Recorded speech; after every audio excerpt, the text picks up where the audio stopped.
muli sa Diyos, manumbalik sa Diyos.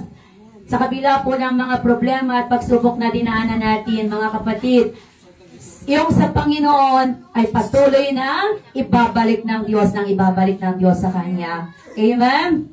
Naniniwala po ako na yung sa Diyos ay sa Diyos at ibabalik ng Panginoon. Kung minsan man tayo ay nanlalamig at hindi na tayo nakakadalo, pero dumarating sa point na tayo ay nag-iisip. Kaya salamat po kapatid, pati yung mga bata. Salamat sa bawat isa. Salamat po sa bawat kapatiran na nandito sa bahay-sambahan. At tandaan po natin ang ginagawa natin ay sabi sa Hebreo 10:24. Tandaan po natin, sabi doon sa salita ng Diyos, huwag ninyong kakaligtaan ang dumalo ng gawain tuwing araw ng pagsamba. Hindi man yan araw-araw, pero tayo ay tuwing Sabado at tuwing Sunday tayo nagkakaisa. Ano po? Kasi Monday to Saturday may mga trabaho. So, itong Sunday, ito yung parang pinahintulutan ng Panginoon na tayo magsama-sama sa gawain. Kaya po yung mga tao, halimbawa po na biglang nag-brown out po Ayan, nag-brown out po dito. Ay, hindi po pala. Amen. Akala ko yung nagba-brown out na buong mundo. Praise the Lord. Amen. So, purihin ang Panginoon. Hallelujah. Ay, September pa lang pala ngayon. Hindi ba October 1 na ngayon? Mga kapatid, October 1 na. October 1 na po ngayon. Kaya po tayo ay may Communion Day. Kaya po yung mga nasa online, yung mga kapatiran natin na hindi nakakadalo ng personal, ay mag-prepare po kayo ng biscuit at saka juice para sumabay po kayo. At napakahalaga po na na tayo ay nagkakasama sa komunyon. Yan po ang sinabi ng salita ng Diyos na tayo ay magsama-sama kapag tatanggap tayo ng komunyon dahil yun po ay pagpapakita at pag-aalala na babalikan natin ang Panginoon. Amen? Wala pong distansya. The Spirit of the Lord is in you kahit nasaan tayong lupalop ng mundo. Amen? Puri ng Panginoon. Opo, October 1 na po ngayon. Hallelujah.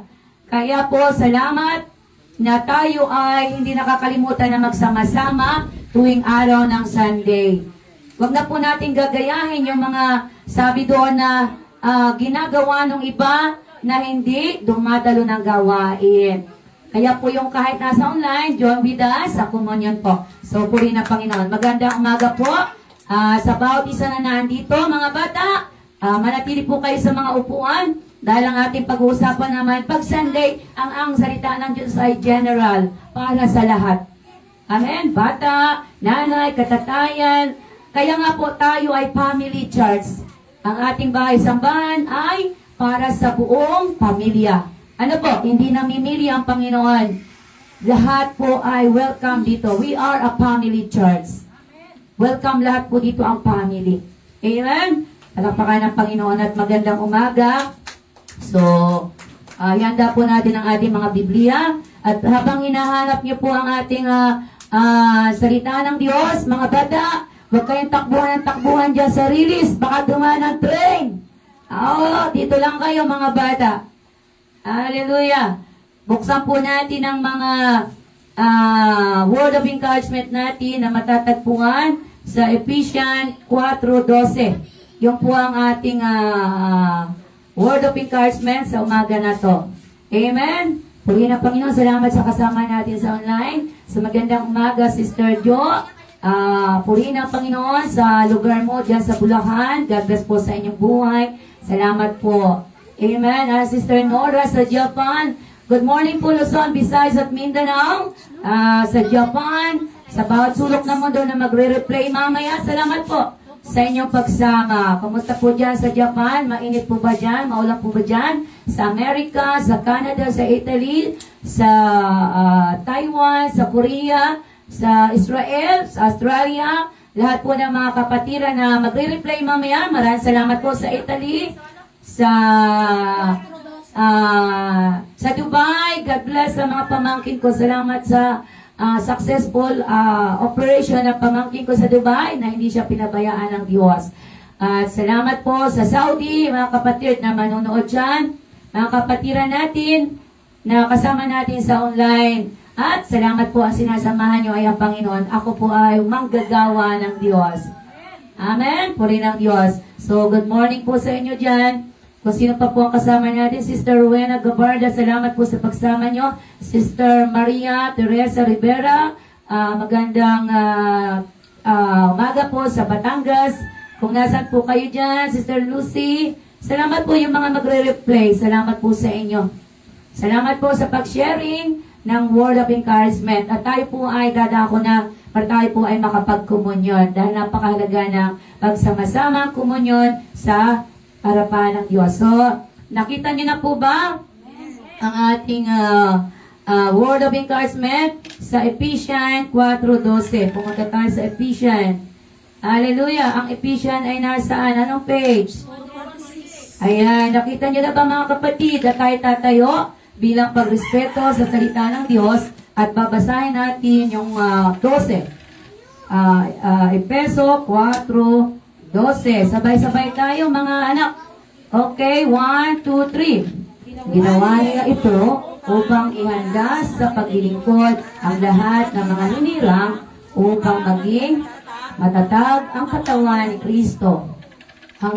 Hanggang makarating tayo sa pagkakaisa ng pananampalataya at pagkilala sa anak ng Diyos at maging ganap ang ating pagkatao ayon sa pagiging ganap ni Kristo. Nang sa gayon, hindi na tayo magiging tulad sa mga batang madaling matangay ng sari-saring aral.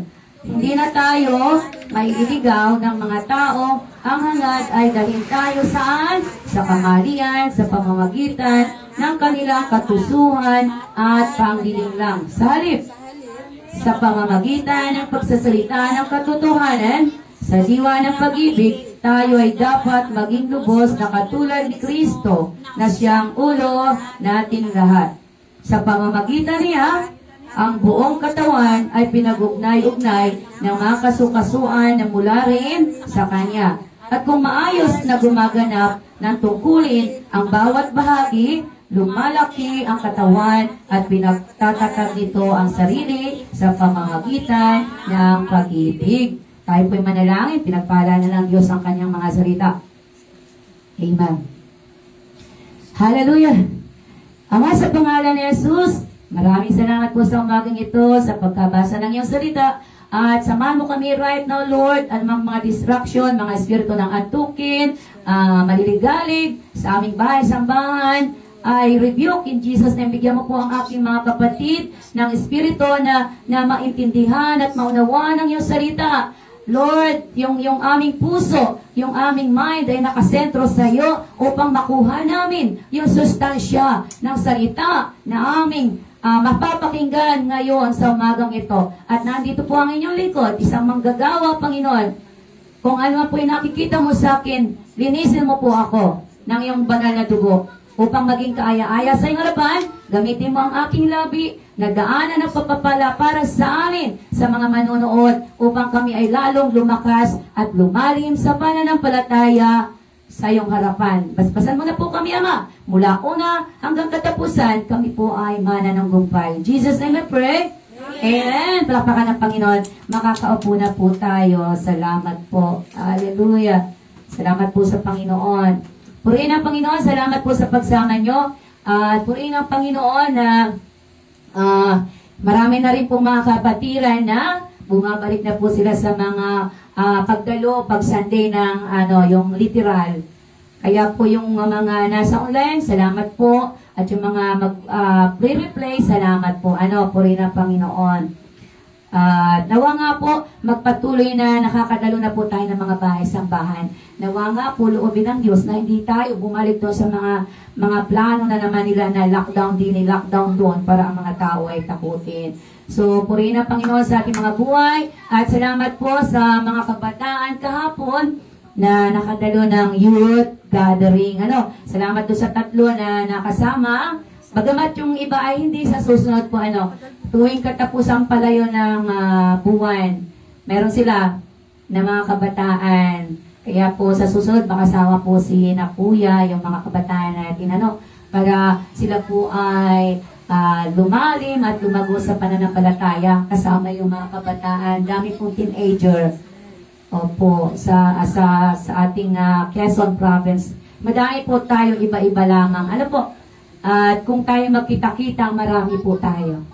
Amen. Sa bawat churches lamang po, ay may inilalagay ang Panginoon kung sino yung mga tinawag sa kagaya ng lugar natin. Ano po? Purihin ang Panginoon. So sa umagang ito, maraming salamat sa bawat isa at tayo ay dadako na para po tayo ay makatapos. Amen. Purihin ang Panginoon. Sabi po dito sa ating binasa at yung ating key verse dyan ay yung Ephesians 4:12. Yan ang pinaka-key verse natin. Doon iinog ang ating pag-uusapan sa umagang ito. So, bakit po kaya sa umagang ito ay napakahalaga ng word of encouragement na ating mapapakinggan? Kasi nga po, kung hindi natin mararanasan ito, paano tayo uusad? Ano po? Walang pag-usad. Kaya napakahalaga yung ating pag-uusapan sa umagang ito. Sabi po dito, bilang mga mananampalataya, bilang mga anak na ng Diyos, napakahalaga na tayo ay lumago. Di po ba? Lumago sa pananampalataya. Pero ang paglago po sa pananampalataya ay may mga bagay tayong dapat gawin. Ano po? Ang paglago po ay hindi po isang click. Halimbawa, nung tinanggap mo si Jesus Christ, bilang Diyos tagapagligtas, ikaw agad ay ganap na matured. Hindi po Kaya po ang paglago sa pananampalataya ay nangangailangan ng maraming bagay, ng process. Di po ba kagaya po ng ikaw ay nanggagawa ng langgonisa? Maraming process bago mo makabili ka ng langgonisa. Di po ba? Tama? Ang dami mong process para ikaw ay makabuo ng isang masarap na langgonisa na hahanap-hanapin ng mga tao sa tindahan. Napakadami. Kung titingnan natin ano ang mga ingredients po ng langgonisa, ano yung unang process na gagawin yan? So, kailangan bibili ka ng ng karne, tapos ang daming ingredients doon, po? O, di po ba? At ano po yung nilalagay, ano yung pinaglalagyan ng langgonisa? Ng baboy. O, di po ba may process din yun? Kasi pag yun yung nilagay mo doon at hindi yung malinis, walang bibili ng iyong masarap na langgonisa. At sa Pilipinas, dito sa Quezon, ano yung langgonisa na sabi na pinakamasarap na dinadahin ng tao na gusto niyong bilhin, mga kapatid? Longganisan Lukban. O, di po ba? Ayon. Bakit kayo? At tanongin ko kayo, bakit paborito nyo yung langgonisa Lukban? Ano yung ingredients na nagpapasarap doon sa langgonisang yon? Bawang. Bawang?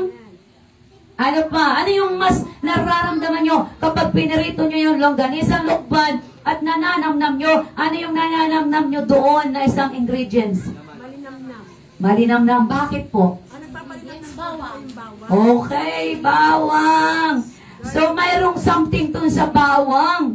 Kaya nilikha ng Diyos yung bawang para gamitin itong pampasarap.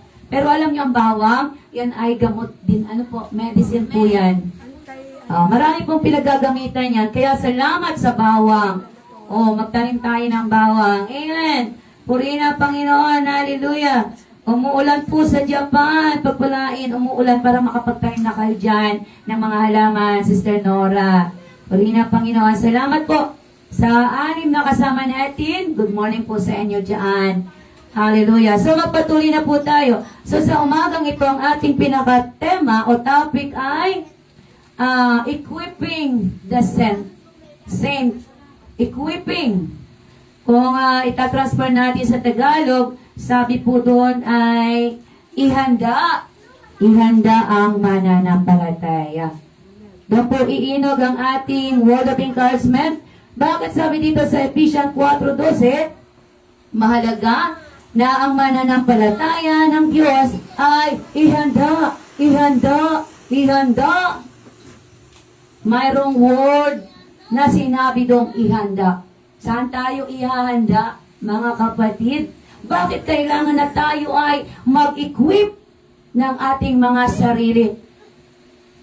Yung po kasing saint na sinasabi doon ay tayong mga mananampalataya. Pag sinabing saint, hindi yung santo na nasa, yung ating niluluhuran before, Ang sinabing saint o santo, santa, yung lahat ng mga born-again Christian na tinanggap na si Jesus Christ bilang Diyos at tagapagligtas. Yung po ang sinasabing saint. Kaya sabi doon, equip the saint, mga born-again Christian. Dahil napakahalaga na tayong mga born-again Christian o tagasunod ni Kristo ay maihanda. Napakahalaga na tayo ay maghanda. Amen. At ano yung mga paghahandaan natin? Kaya sabi dito, subaybayan po natin muna. Ano ba yung ibig sabihin ng equip? Equip? Ihanda tayo sa Tagalog. Ayan na po, naandyan. Ihanda tayo para sa mga pangyayari. Ano pa? I-restore tayo. Kailangan tayo ay ma-restore sa ating pananampalataya. At hindi lamang i-restore, tayo ay ma-mend, i-fix yung ating pananampalataya sa harapan ng Diyos. Iayos, tayo ay turuan, tayo ay i-train, tayo ay magsanay. Kaya nga po, kalimitan na halimbawa o example na bilang mananampalataya tayo ay inihalin tulad saan? Sa mga sundalo. Kaya nga ang tawag din sa atin mga soldier of God, soldier of Christ. Once na tayo may Kristo na, ang tawag sa atin ay mga sundalo ni Kristo. We are the soldier of Christ. May awitin na gano'n, merong awitin na gano'n. Napakahalaga po na bilang tayo ay mga sundalo ni Kristo, we are equipped dahil alam natin na may digmaan, may labanan, at hindi lamang physical strength ang pinaghahandaan natin. Lalo tigit yung ating spiritual na buhay. Amen. Pero yung mga tao dito sa lupa, ano ang pinaghahandaan natin? Mga piyesta. Mga piyesta daw po. Ang pinaghahandaan ng mga tao sa mundo habang wala pang Kristo, yung mga pangmundong bagay. Kung paano mabuhay, kung paano mag-aral, kung paano maging doktor, kung paano kikita ng pera. Pero sa ating may Jesus na, number one muna, sa ating buhay, na maayos ang ating relationship with the Lord, para tayo ay patuloy na kalugdan ng Diyos ang ating buhay. Amen? Kaya po napakaliwanag na yung i-equip pa na tayo ay ihanda tayo ng Panginoon. Dahil alam niya na may labanan. At ang labanan natin kalimitan ay spiritual na buhay. Kaya kung hindi tayo equip, kung hindi nakahanda ang mananampalataya, parati tayong luhaan dahil tayo ay tinatawanan ni Satanas. Lalo tigit kapag hindi natin alam kung paano gagamitin ang salita ng Diyos. Kaya kahit in the last days, napakahalaga na tayo ay magpaayos, magpahanda, magpa-training, at maghanda para tayo ay maging qualify sa harapan ng Diyos. Natatandaan niyo yun, sabi doon sa, Mateo 25:23, sabi doon, gusto niyo po bang pagharap natin sa Panginoon, well done, my faithful child. Gusto niyo po bang maranasan kapag umarap tayo sa Judgment Day or sa harapan ng Panginoon, sasabihin, anak, well done. Well done, anak, kasi nagawa mo yung mga bagay na ipinapagawa ko sa iyo habang nasa lupa. Di po ba? Well done, my faithful child. Di po ba parang ang sarap na nagkampana natin, nagawa natin yung mga pinapagawa ng Diyos habang nasa lupa tayo. Kaso nga lamang, ano yung kabaliktaran ng will done? Diyan ka sa impyerno, hindi kita kilala. Kaya po talaga na habang tayo ay pwede pa na magsanay o maghanda, tayo po ay maghanda mga kapatid. para sa padating na mga battle o digmaan, tayo po ay makakatayo. Amen? Kaya po, tandaan po natin, magpatuloy na po tayo. So, nalaman na po natin yung kahulugan ng equipping, ito yung mga preparation, yung paghahanda para tayo ay maging qualified sa harapan ng Diyos. So, bakit? Pangalawa naman tayo, bakit kailangan natin na tayo ay maging equipped? Bakit tayo ay kailangan maging maghanda? O bakit sabi dito sa ating binasa sa Ephesians 4:12, kailangan tayo ay ihanda. Ihanda. Yung salitang ihanda, may nakasulat po dito. Oh. Sabi dito, ginawa niya ito upang ihanda sa paglilingkod ang lahat ng mga hinirang. Yung hinirang, kasama po ba tayo? Ay, salamat, palakpakan ng Panginoon. Kasi kung hindi po kayo kasama sa hinirang, wala po kayo dito. Baka nagwa-wonder po tayo lahat na kung saan tayo naandun. Baka nasa sabungan, nasa swimming. Kaya, salamat po sa mga buhay nyo. Na kung saan. Kaya po, papurihin ang Panginoon sa buhay nyo. Bakit? Inisip nyo muna na makinig tayo ng salita ng Diyos sa araw na to. Glory to God sa inyong mga buhay. Amen? Yung po pala ang layunin kung bakit napakahalaga na tayo ay magsanay o mag-training para tayo ay ihanda sa paglilingkod. At kung babasahin natin ang buong Efeso 4, ang sinasabi po doon sa konteksto nito ay para ang body of Christ ay magkaisa. Ang gusto ng Panginoon bilang tayo ay body of Christ, tayo ay magkaisa. Pag sinabing body of Christ, iba-iba man ang denomination, pero hindi denomination ang titingnan ng Panginoon. Ang titingnan niya yung ating mga puso na sumusunod sa Kanya. Amen? Purihin ang Panginoon. Good morning po, Sister Irene from Hong Kong. God bless po. Hallelujah. Maglagay lang po kayo ng comment para may kausap po kami. Kung kayo po'y na-agree sa sinasabi ng salita ng Diyos, amen. Hallelujah. Kaya po sabi dito, napakahalaga na tayo ay magkaroon ng pagkakaisa. At paano tayo magkakaroon ng pagkakaisa kung tayo ay nagkakanya-kanya? Di po ba? Kaya nga po sa huling panahon, sa last days na ito, may mga samahan pa rin po na ayaw makisama, ayaw maki-join sa kapwa mananampalataya. Paano nga po ba matutupad yung salita ng Diyos na tayong mga mananampalataya ay magkaisa? Kung nagkakanya-kanya, ay ayaw ko dyan sumama, ay gusto ko dito. Paano babalik ang Panginoon? Ang sabi kasi doon, isa na sign yung the body of Christ ay magkaisa para makabalik ang Diyos. Siguro, baka yung iba ayaw makipag-isa kasi ayaw pang bumalik si Lord. Gusto pa sa mundo. Pero ang Diyos po nakakaalam kung kailan siya babalik. Wala pong wala pong araw, oras, buwan, o taon kung kailan babalik ang Panginoon. Wala po, hindi po sinabi sa Biblia. Basta siya ay darating, maganda kayo. Oo, para magnanakaw ang pagbabalik ng Lord. Bakit po kaya hindi pinasabi ng Panginoon na darating siya ng September, hindi sinabi na sa year ganito, kasi ang tao ay tuso. Ay Lord, hindi mo na ako magsisisi ngayon. Hindi ka pa naman darating. Kung mayroon yung pitsa, saka yun magsisisi.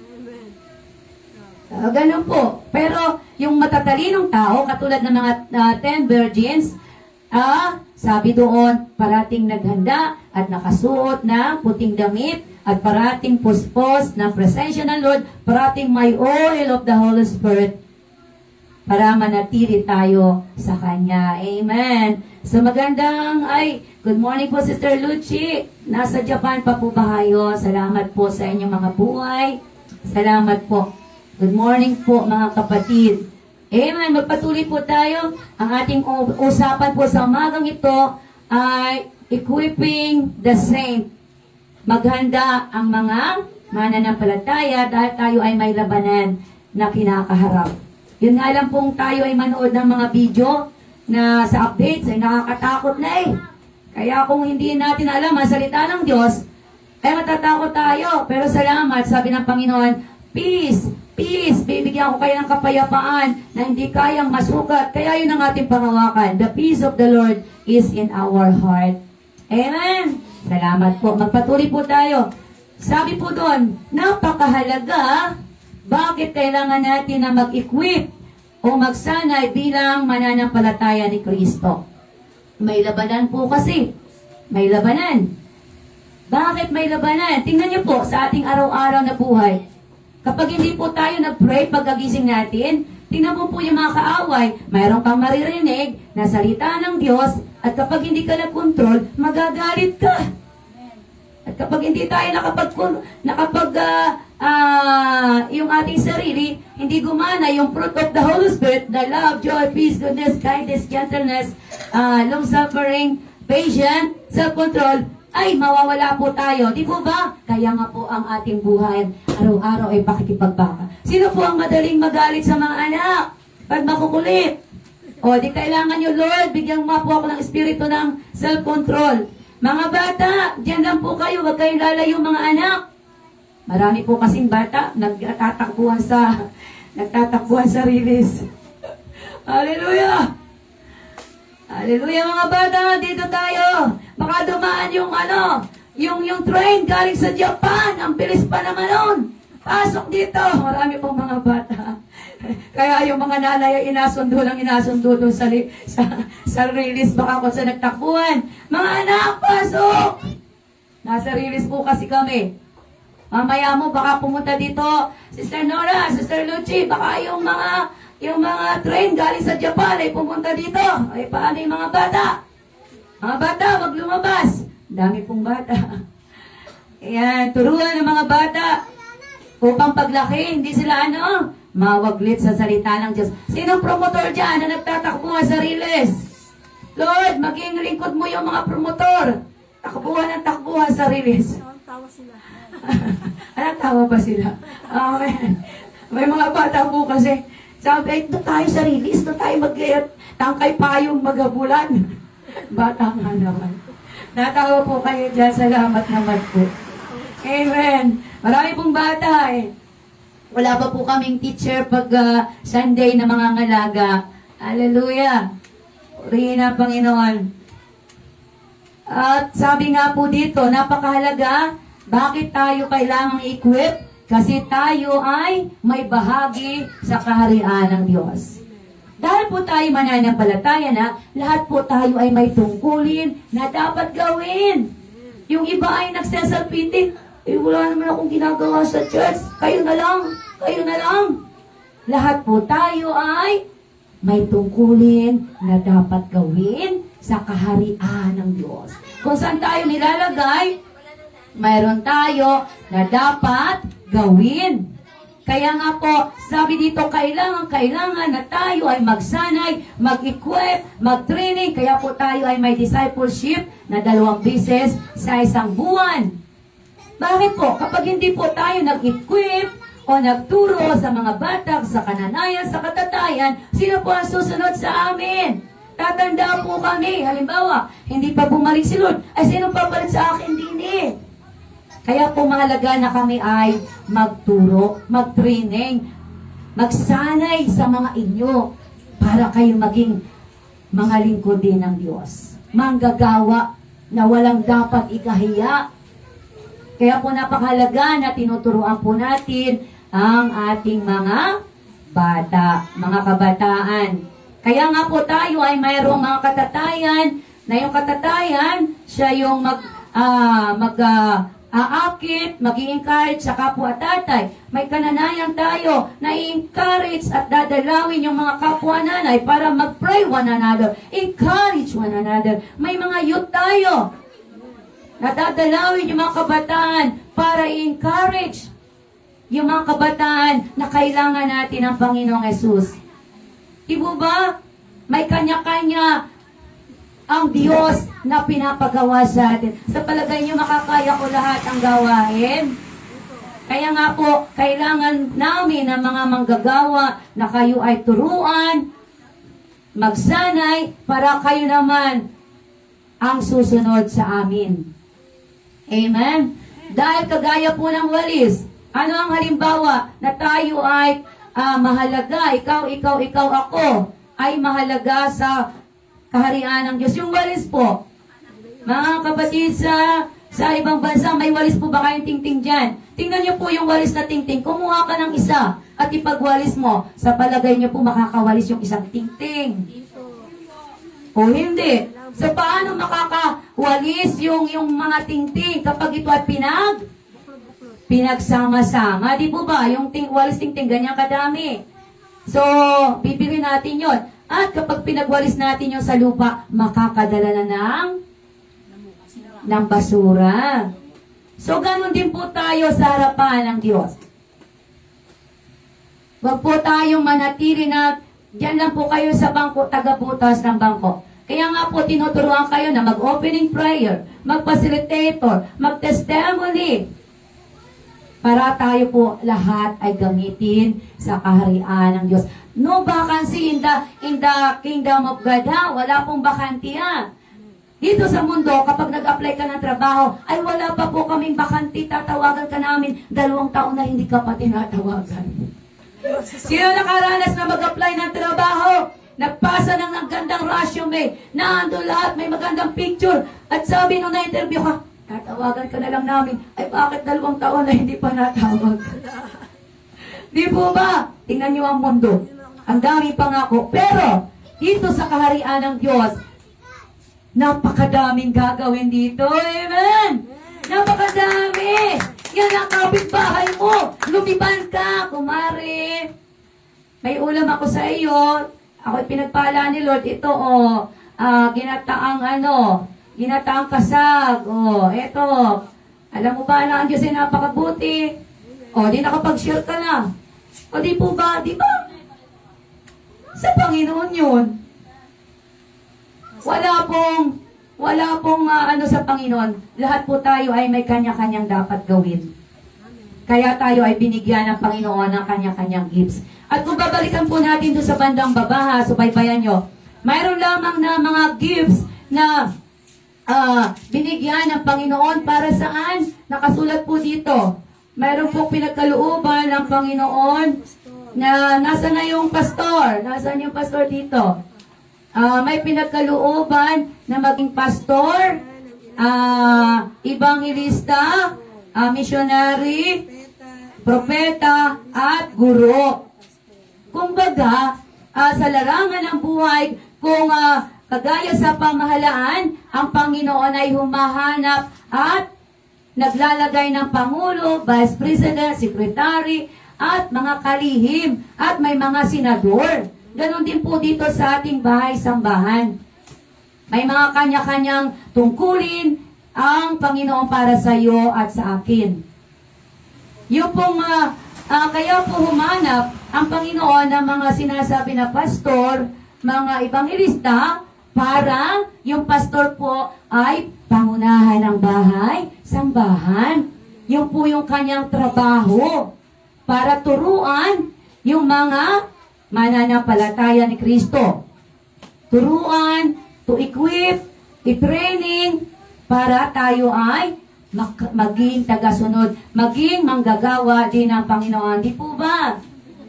Kaya po kapag ang pastor ay tamad na turuan kayo, ay di pari-pariho na po kayong, pari-pariho na ang tamad ang lahat. Ano po? Kaya po wag din tayo magsasawa na mga pastor ay ipanalangin na magturo. Magturo po para kayo ay sanayin to equip para sa susunod kayo naman na magtuturo para tayo ay lumago at matuwa ang Panginoon sa ating mga buhay. Magandang umaga po, Brother Pastor Polly. Good morning po sa inyo. Sister Suzette, good morning po. Salamat po sa pagsama nyo. Stay po kayo para sa komunyon kung hindi po kayo nakadalo ng physical church. Ano po? Mahalaga po kasi yung komunyon. Magpatuloy na po tayo. Kaya napakahalaga na ang Panginoon ay tumawag ng mga lingkod ng Diyos. At yung mga mangangaral naman, yung mga ibanghilista, di po ba ang trabaho nila ay saan? Sa kalye. Sa kalye po sila, sa mga palengke, sa bus. Yun po yung kanilang regalo po ha. Regalo, kapag sinabing regalo ito, yung maging pastor at mga ebanghilista, missionary, teacher, guro, propeta, yung po ay regalo sa atin. Kaya po kayo, sa mga kapatid na nasa online o naandito, kapag kayo ay may calling na maging missionary, o mangangaral sa kalye, o guro, yung guro nagtuturo sa mga bata, yung may heart kayo na magturo ng mga bata pag Sunday, para yung mga bata ay hindi ikutan ng ikutan. Yung po ay may puso. Ano? Kung may puso po sa inyo na magtuturo, magkukumit, na magtuturo yung mga bata para hindi po takbuhan ng takbuhan sa release, pwede po yun. Napakahalaga po. Kaya napakahalaga alamin natin ano ba yung binibigay ng Diyos sa ating buhay. Hindi naman po pwedeng lahat tayo pastor. Kaya sino ang tuturuan? Ano? Hindi naman po pwedeng lahat tayo magsisigaw sa kalye. Binigyan po tayo ng kanya-kanyang regalo na gift para hindi tayo mag-inggitan. Ano po? Yun ang purpose ng Panginoon. Kaya tayo binigyan ng kanya-kanyang regalo na maging pastor, maging ebanghilista, missionary, guro, propeta, para hindi tayo mag-inggitan. Amen. Kasi, yun yung bigay sa iyo ng Panginoon. Pero, kahit tayo ay binigyan ng Panginoon ng mga regalo na yan, hindi po natin ito gagamitin na ipagmalaki. Wala pong title. Regalo lang po yan. Tayo po ay manggagawa ng Panginoon. Servant of God. Servant, pero anak ng Diyos. Anak ng Diyos na magiging manggagawa para dumami ang patuloy na ma-equip para sa kalwalhatian ng Diyos, para sa ikakalago ng gawain ng Diyos. Isipin po natin, kapag ako lang yung salita ng salita din, ako lang humahayo, dadami pa ba tayo? Kaya napakahalaga na bawat isa, tayo ay magsanay, tayo ay mag-aral, para tayo gamitin din ng Panginoon sa gawain niya. Amen? Salamat po. Kaya po may kanya-kanyang regalo ang Panginoon sa atin. At kung ano yung regalo na binigay sa atin, pagyamanin natin, mga kapatid, para tayo ay makapagtrabaho sa kaharian ng Diyos. Sabi nga po doon, kaya pala tayo iniligtas ng Panginoon para tayo ay magbahagi din ng kaligtasan sa iyong pamilya, sa paligid natin, at sa mga iba pa, para sila naman ay maligtas. Huwag tayong makontento na tayo ay makakasumpong ng kaligtasan sa langit at yung iba ay mapupunta naman sa impyerno. Nakakalungkot po ang mga tao. Amen? Kasi sabi sa Biblia, kakaunti ang pupunta sa langit kasi kakaunti lang yung mga taong gustong lumakad saan? Sa makipot na daan. Kasi ang gusto ng tao parati saan?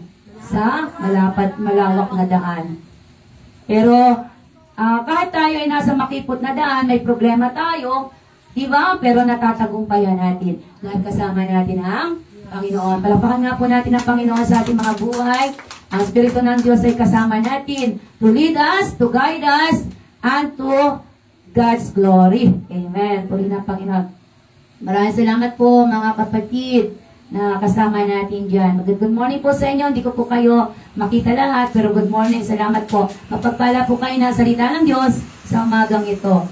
Yun po yun. Kaya po, ano pa yung bakit napakahalaga na ang mananampalataya ay mag-equip, tayo ay mag-training, para tayo ay makapagbahagi din sa iba. Purihin ang Panginoon. So sabi doon, kaya tayo ay tinuturuan ng Diyos na mag-equip para tayo ay magkaroon ng pagkakaisa. Magkakaisa sa gawain ng Diyos. At ang sabi doon sa local churches, kagaya po sa mga local churches, kaya po meron na dinadaluhan tayo sama-samang para magkaisa. Di po ba may dinadaluhan kami na iba-iba man ang denomination, pero si Kristo ang sentro, kaya si Kristo ang mataas sa buhay ng mga manggagawa ng Diyos, mga likod ng Diyos. Kasi si Kristo yung namatay sa cross. Walang iba. Kaya siya yung dapat na glorify in your life, in my life, in our life. Purihin ang Panginoon. Nagsabi po doon, lahat po tayo ay may bahagi sa kaharian ng Diyos. May bahagi sa kaharian ng Diyos. At sabi po doon, napakahalaga pala tayo na magtrabaho ng may harmony. Harmony. Kapag tayo ay nagkakaisa ng may pag-ibig, sino po ang natutuwa sa ating buhay? Ang Panginoon. At sino po yung halimbawa? Sabi dito, napakahalaga na tayo ay mag-training ng mga kabataan, kananayan, katatayan, mga Sunday school teacher, para maging kagamit-gamit tayo sa kanyang karyan. At sino po yung halimbawa na nagturo? Si Jesus Christ. Ilan ang hinanap niyang disciple? Ilang taon niya tinuruan yung mga disciple? 3 years. 3 taon nakasama ni Jesus Christ yung mga disciple. Di po ba? Sa loob ng 3 taon na tinuturuan kung paano manalangin, kung paano umayo, kung ano yung gagawin. Di po ba? Doon sa loob ng 3 taon na yon, hindi pa sapat. Kasi po, mayroon pa nag-aalinlangan eh. Di po ba? Hindi po ganon kadali ang magpakalalim. Kagaya po natin, sa palagay nyo, yung 3 taon na born again, ay matured na? Hindi po. Meron pa nga 10 taon, 20 years, ay hindi mo pa mapatayo sa unahan para manalangin. Imagine nyo ha, 20 years ng Kristiyano, pag sinabi mo, ikaw muna ang tumayo doon manalangin, ikaw na, hindi ko kaya, nahihiya ako. Amen. Kaya po kung hindi nga po tayo magpapaturo, ang problema, may mga tao mga ayaw magpaturo. May magtuturo, ayaw magpaturo. Ayaw ko na, alam ko na yan, tinuruan na ako. Matagal ko nang alam yan. Matagal na nga natin alam, hindi naman natin ina-apply sa buhay. Hindi wala din. Ano po? Madali pong magturo ha. Pero, sa isang tagapagturo po pala, malulugod yung guro kapag yung bata ay nakita na nagtagumpay at may nabago sa buhay. Kagaya yung mga teacher, sino po ang teacher? Yung teacher talaga sa school. Di po ba? Ang hirap kaya magturo sa school. Ang daming estudyante, 50, 60. Imagine mo yun, ititrain mo yun, grade 1, grade 2. College. Hindi po madaling magturo sa literal na school. May 50 kang estudyante pag nag-inayan. Di po ba? Tama po ba mga kapatid? Sino po ang teacher dyan? May estudyante kang 30, di ba? Pag yun ay may nagaway-away. 10 nga lang Oh. Di ba? Yung mga bibig ng teacher, yanong pagod. Kaya po, pero kahit napagod ang mga teacher, kapag may nakita naman siya dyan na yung tinuruan niya ay tagumpay na doktor, tagumpay na teacher, isang nurse, kasama ka doon! Kasama ka doon! Dahil ng tagumpay, hindi mawawala ng saysayon. Kaya kagaya po namin, na mga nagtuturo, kapag nakita namin na sa susunod ikaw na, yung nangangaral doon sa palengke, ikaw na ay nag-mission, yun ang accomplishment. Pero, hanggat kagaya namin na pastor na wala kaming nakikita, na-duplicate namin, wala pong tagumpay. Wala pong successful. Kahit mangaral po kami ng mangaral dito, kung wala po kaming duplicate, wala pong multiply, wala pong tagumpay na masasabi. Wala pong mga kapatid. Yun ang tunay na accomplishment. Kapag yung kagaya ko, may nakita ako na naandun at nakakatayo sa palengke para mangaral. Mayroon nang nagtuturo sa mga bata. Mayroon nang ganito. Yun ang pinakamaganda. Pero hanggat wala akong nakikita, nakagaya ko, nakagaya ng Panginoon, na pwedeng kahit wala ako din nakakapangaral na doon sa gitna. Wala pong tagumpay kagaya namin. Kaya napakalaga po sa amin na may duplication. We need to multiply, mga kapatid. We need to multiply. Dahil ang gusto ng Panginoon, kailangan natin mag-multiply. Dahil si Jesus Christ ay nagturo ng 12 kasi siya ay aakyat na sa langit, ipapako na siya. Sinong iiwanan niya? Kaya yung 12 yun, anong ginawa ng 12 yun? Nagbahagi din, nangaral din kung saan sila isinugo at dumami. Kaya po hanggang sa panahon natin, mayroon pa. Kaya po yung time natin ngayon, kung kami ay hindi mag-i-equip, kung hindi namin kayo tuturuan na mangaral, maging guro, sino pong susunod sa mga henerasyon? Sa mga batang yan? Wala po. Lahat po tayo tatanda. Paano kung hindi pa dumating si Jesus Christ at kami namatay na? Sino po susunod dito sa bahay-sambahan na to? Di wala. Kaya po habang kami malakas, nakakapagsalita, tayo po ay magpa-equip. Kagaya niyong kabataan, para sa susunod na panahon ninyo, mayroon po at papalit, na tatayo, na susunod sa aming yapak, na hindi mahihiya, na ibahagi si Kristo, habang hindi pa bumabalik ang Panginoon. No turning back, mga kapatid. Kahit wala tayong maraming pera, no turning back. Keep moving. Kasi kung tayo babalik sa dati ng buhay, wala yung inumpisahan natin. Wala po lahat. Yung kaligtasan na bigay sa atin ng Diyos. Amen? Kaya po napakahalaga na tayo nagmumultiply.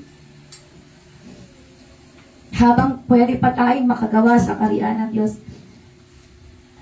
Kaya nga po, hindi po madaling magturo. Tingnan niyo po si Jesus Christ, tinuruan yung 12.